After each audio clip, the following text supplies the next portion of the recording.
Good evening, everyone. I'm Carmine Gemei. All the 4A soccer teams playing in regionals today have already qualified for states next weekend. But now it's all about seeding. Teams wanting to win this weekend to play weaker teams next weekend in Jackson. And Kelly Walsh looked like it had everything wrapped up with about 15 minutes left in their semifinal, up 3-0 on Jackson. But you might remember Jackson's wild comeback against Green River yesterday. Well, today, here's the Bronx with a shot from distance, and they score. They had hope of another comeback today, but Kelly Walsh hung on for the 3-1 win. And they made their Casper cheering section very proud, a few ladies making signs to support their Trojans.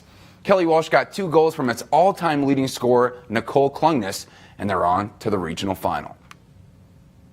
It was definitely a relief. We were working super hard and we had a lot of pressure on the goal the first half. We just couldn't get a shot to go in. So we went into the half talking about creativity up top and really stressing the creative side of things, and I think we accomplished that in the second half.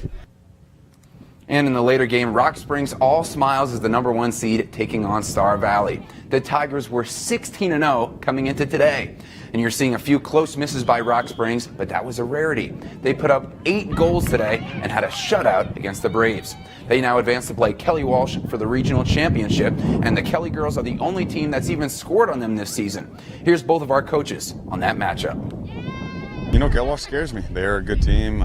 3-1, 2-1 games the last 2 times we played them. It's very hard for a team to beat another team 3 times in a season that are equally as good and has just as much talent. Win or lose, it's the best game that you could have heading into state. Nobody wants a gimme heading into state because you're not going to get any, at state. So we're real excited to play them. We'll come out with a few different wrinkles and we'll put it out there on the line and go as hard as we can. And for the 4A boys, 3 out of the 4 games were decided by just 1 goal. They're also playing to make the regional championship tomorrow afternoon.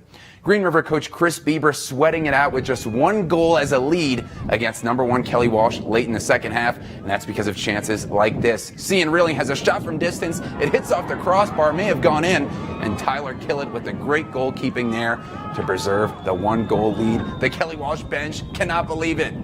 Then a few minutes later, the Trojans with a free kick off the crossbar again, and Jackson Catchpole kicks it in for the tie. But wait a minute, it went off the field goal post, so it's ruled out of bounds. Top-seeded Kelly Walsh stunned. They lose to Green River 1-0. Now the Wolves are on to the regional final for the 2nd straight year. They got a header goal from senior defender Chase Stoger.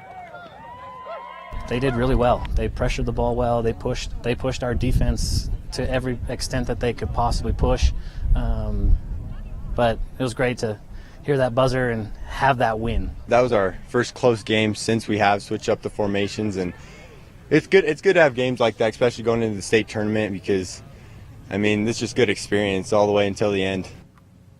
And here's the rest of the 4A regional semifinal scores. For the girls in the West, like I mentioned, Kelly Walsh and Rock Springs will play in the regional championship. In the East, we've got a rematch of last year's state title game for the regional title tomorrow. That's defending champ Central against Thunder Basin. For the West boys, you saw Green River with the upset over Kelly Walsh. They'll play Star Valley tomorrow. And 2 close ones in the East. Top seed Thunder Basin barely got by the Camels. They play Central tomorrow, which beat East 5-3 in a shootout today. And just up the road from NC yesterday, 6 of the Region 9 champ Casper College T-Birds signed with 4-year schools. Kieron Goodwin's going to Division II Winona State in Minnesota. Zion toured off to Marist College in New York. Wilfred the Guy Lakai is headed to New Mexico State. His high school teammate Isaac Bonton the Don is going to Washington State. And James Hampshire and Brock Finston both signed with Pacific University in Sacramento, California. It means the world, just that if you dream big, just keep working, it's all going to happen. Never give up on your dream and just keep pushing. I'm happy for all my guys, man. We work hard for it every day, off season up to this point. We all put it together this season, and we had a special season, and everybody's getting recruited because of it. And last night at Casper College was the Casper Umpire School. About 25 students learning the fundamentals of baseball umpiring through written and field tests. Many of them will work with Casper Youth Baseball this season.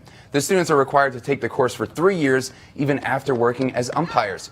And head instructor Kirk Nelson emphasizes teamwork, shared responsibility, and communication, which these umpires can use in their daily lives. And Sloan, today we had 2 Pokes win the Mountain West Championship. Kelly Walsh grad Jerea Davis in the long jump. And Kirk Unland, the brother of Damon Unland, who won the past 2 hammer throws, also won the hammer throw Their this name year. just keeps coming up. They seem like That Unland, you would think that they'd be strong. Jerea Davis just keeps on Incredible. winning those awards. So congrats, and we'll see you right after the break.